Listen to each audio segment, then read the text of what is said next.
battling the relentlessly negative doom and gloom news media. It's the Nick Stenger Show, coming to you live from the Stenger Family Office headquarters. It's your host, Nick Stenger. All right, ladies and gentlemen, welcome back to the Nick Stenger Show. My name is Nick Stenger. We are the Stenger Family Office. For the past 44 long years, it's been the Stenger family's mission to deliver you both clarity and confidence to help secure your financial future. Thanks for coming back to the show each and every week. A couple of quick announcements here for you. We've got episode 200 live coming up right around the corner. This is episode 198. So remember, just count 2 from that. 2 weeks from now, we will be doing episode 200 live in the flesh in Naperville. You do not want to miss this. I have a special thank you gift for all of our people who attend, and especially for the people who have been with us since the very beginning. Thank you for coming back each and every week. And if you haven't subscribed to the show, make sure you do so. You find out about these events way before anybody else. And that's really important for events like this next one here, Investor Day, coming up right around the corner as well. October 16th and 17th. Call Katie the Greek. Register today. Scan the QR code. You probably got something in the mail from us. If you didn't, this thing is almost full. We are just borderline almost full here, and probably about 12 or 13 spots left. Make sure you sign up immediately if you want to come. We've got incredible guest speakers. Don't miss Investor Day 2026, which happens to be this year, October 16th and 17th, 2025. We always are forward-looking in Oak Brook, Illinois, right outside of the city, and you're going to have a blast. I'm telling you, you do not want to miss this thing. All right, episode 198. Party like it's 1999. Oh my goodness, here we are. Nick, is this the end of the world? Is this the peak of equities? S&P 500 today hovering right around 6,500 points almost. And by the way, I'm still waiting for one single strategist to call me, say, Nick, thank you for keeping your clients on their plan. And we're sorry for costing people billions of dollars in potential investment return. Because remember, again, I'm not trying to pat myself on the back here. I'm really not. I'm just telling you why you have to know this, because if you don't, you're going to panic every time these people come out of the woodwork. We said at the end of December of last year, we put out our market outlook call. You can fact check me on this. You can go on YouTube. You can watch the entire show. I would encourage you to do so. I said S&P, good shot, we get to 6,700. That's our forecast for 2025, okay? Now, this was going pretty well. In January, things were going well. In February, things were going well. All of a sudden, tariff announcements came out. We said, are you really surprised? Are you actually surprised that Trump did what he said he was going to do with tariffs? Now, there's been the taco trade. Trump always chickens out. He doesn't do the tariffs, right? Whatever you want to call it. I don't think it's that. I think it's negotiating. That's probably what we're dealing with here. We'll see. But the reality is we said, do not panic. Don't let the tariffs get you off your plan. This is all going to resolve itself, okay? Now, people called us crazy at the time. People said that was wrong, that we're out of our minds, that we got to panic, we got to get out of equities, we got to go to cash. And literally almost every place on Wall Street, except for like one or two people, like Brian Belsky at BMO Harris has been spot on, did a great job. Tom Lee, Fundstrat, absolutely incredible, done a great job. A couple other guys, Dan Ives did a nice job at Wedbush. But outside of a few select names, literally every brokerage house, just like sheep going off a cliff, you know, you grew up, your mom tells you if everybody's jumping off a cliff, are you going to do it too? All the strategists are like, yes, absolutely, we are jumping off together, because it's way better to be wrong together, I guess, than be the voice of actual common sense and reason. Don't panic. The lone voice in the wilderness, like we were with a few others. And we said, don't panic. We said, don't get off your plan. So JP Morgan cut their estimate. Goldman Sachs cut their estimate. Morgan Stanley cut their estimate. They all cut. They should all be out here on CNBC today apologizing when they cut to 5,200 or 50, or not even 50. Some of them cut under 5,000. So like, when are they going to actually have to face the music? Because if we did that, if we were doing this as portfolio managers and got it wrong as much as they did, we'd be out of work right now. We'd be working at Fuddruckers, okay? So they somehow keep their jobs. Some of them do get fired once in a while. They should. And why am I so amped up about this? Why am I so passionate about it? Because it actually has implications for investors. It has implications for our clients. You cannot listen to this stuff. These people are strategists. They have no incentive. They have absolutely no responsibility, I would say, to even keep people on a plan in the first place. So the incentive structure is wrong. You cannot listen to people who have the wrong incentive structure. If you're going to listen to anybody, listen to an equity portfolio manager. And by the way, all these firms have equity portfolio managers. Wells Fargo has some really good ones. Morgan Stanley has an incredible one we used to work with. We have some incredible PMs out there who have done a nice job and they haven't panicked. They just don't get as much airtime because they're going to go on CNBC and be like, yeah, everything's okay. World's not coming to an end. Stocks are going to go back up. Stay on your plan. And that does not get clicks. That does not sell stories when Nick Stenger says, world's not coming to an end, or 5 million Americans made it to work safely today. Okay, no clicks, no visibility, right? But when somebody gets out there and they are constantly calling the next doom and gloom crisis and telling you why the world's coming to an end, they get all the headlines. It makes for great clickbait.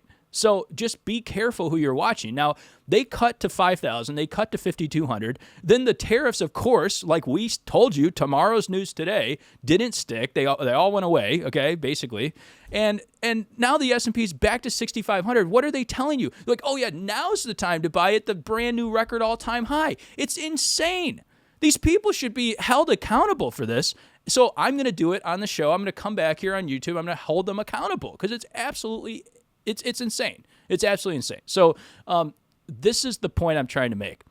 At S&P 5,000, what did we tell you to do? We said, do not panic, don't sell, stay on your plan, stay invested, and you're going to be happy you didn't get off your long-term goals-based plan. And here you are today at 6,500, only 200 points away, I will add, from our 6,700 target.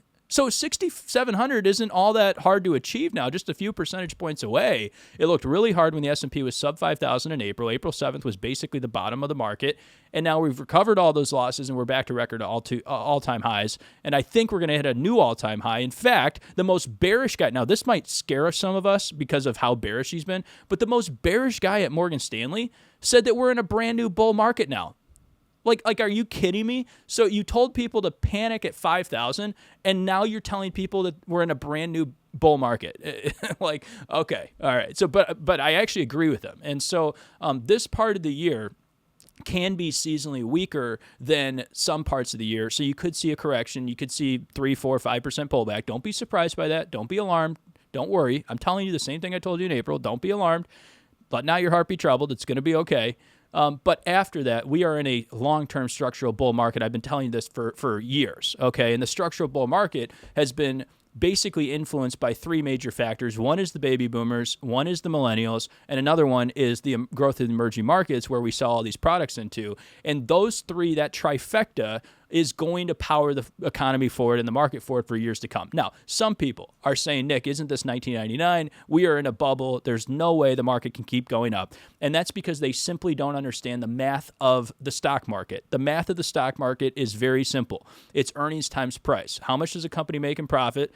For next year, we don't care about this year. We care about next year's profit. Okay, so we never want to be reverse looking. We want to be forward looking.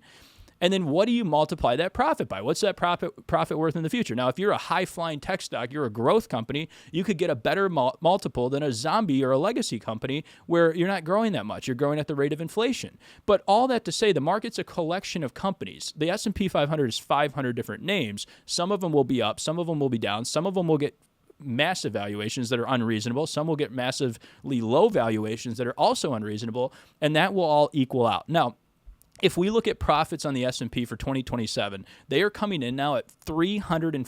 $340 in profit, absolutely insane. Okay, basically tripled the past couple years. S&P profits are just off the charts. There's a great chart producer O sent to me a few days ago where the top 10 companies in the S&P are just absolutely smoking the rest of the companies, and that's just normal. Okay, you can like it, not like it, whatever. But that's just the Pareto Principle, which the Pareto Principle is from Matthew in the Bible.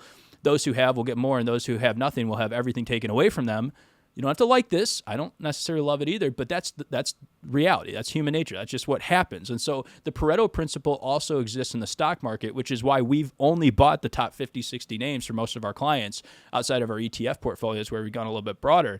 But for most people at the Stenger Family Office as a client of ours, we're going to have you in the top names, the top 10%. Why? Because of the Pareto Principle. So if you already like the idea that the biggest and the best rise to the top, we've said own the biggest and the best, because those companies are not there by accident. This is not 1999. This is not the tech bubble. The companies at the top of the S&P today are legitimate businesses. But not only are they legitimate businesses, I don't think a lot of people have actually sat back and thought about what these companies are. So one of the biggest companies is Microsoft. Microsoft, like every company on earth, it relies on Microsoft. And there's just never been a company ever like that. Maybe Standard Oil, but you can't really say that because you could have had a horse and you didn't really need oil to get your horse around, right? So there's all these different companies that have had these monopolies over time. There's never been anything like Microsoft that's ever existed. And so the show, for example, would not run without Microsoft. Your company probably would be out of business without Microsoft. So I say that to say, what kind of multiple is the right multiple for Microsoft? Is it 20 times earnings? Is it 50? Is it 100? That's the tough thing to figure out for a portfolio manager. And so, yes, we cap some of these names. We don't want to have 20% of the portfolio of Microsoft in most cases.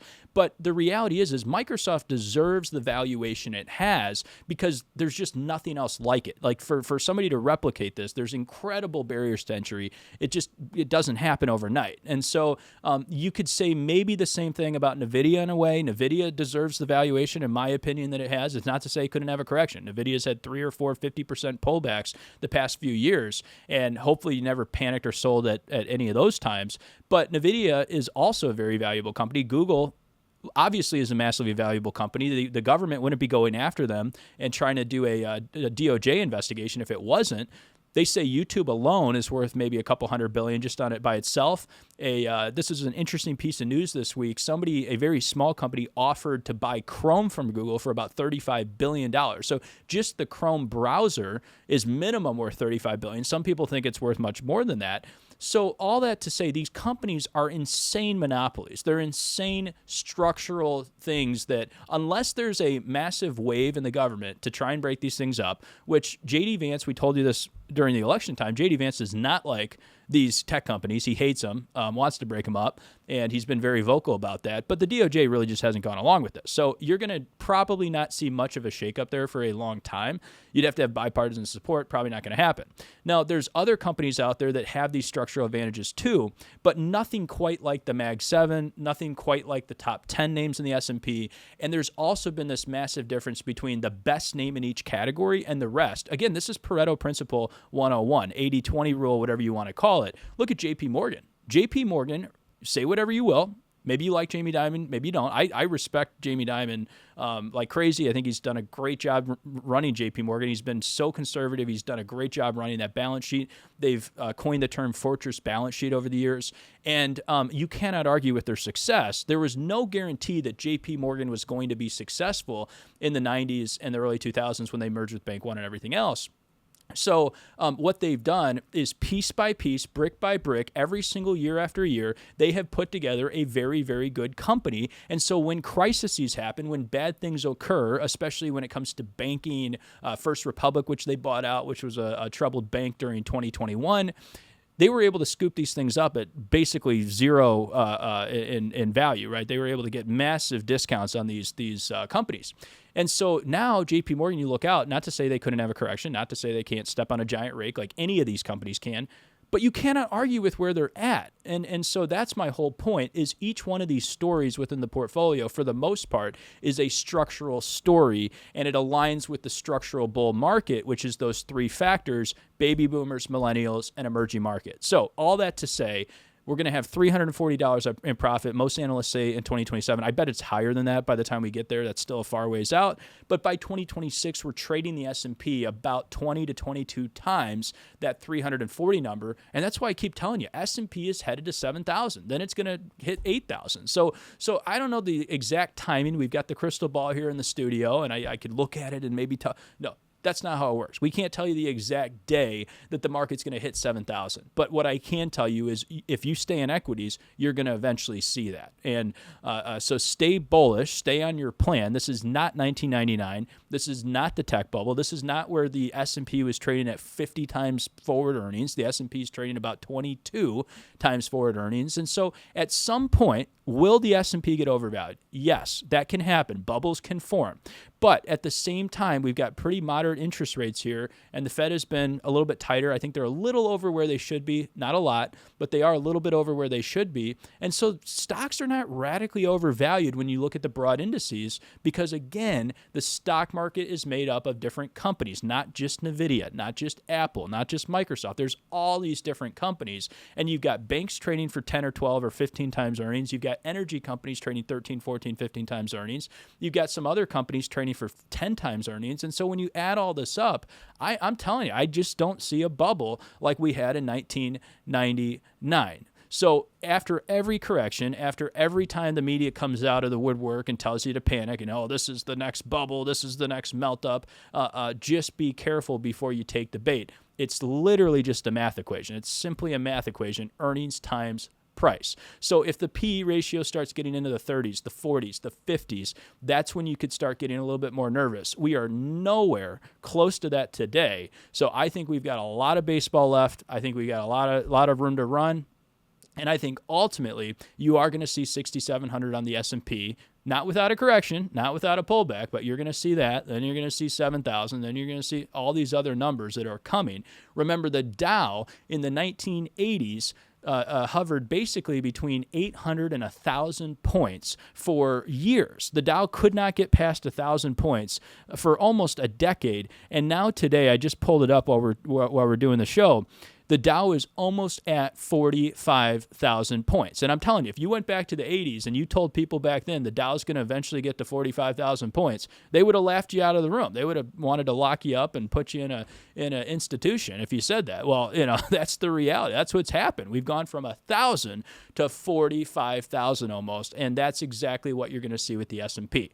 Eventually, you're going to see 10,000. I don't know when. I don't know the date we're going to hit it or anything like that, but we will get there. And if you're on a plan, have some cash for a rainy day, have some money to back you up just in case the market's down, and then everything else, stay on your plan. Stay invested in equities, the best place to beat inflation. Thank you for being on. We'll see you for next week's episode 199. And then don't forget to register for 200 the week after on, I believe that's the 26th. Do I have that right?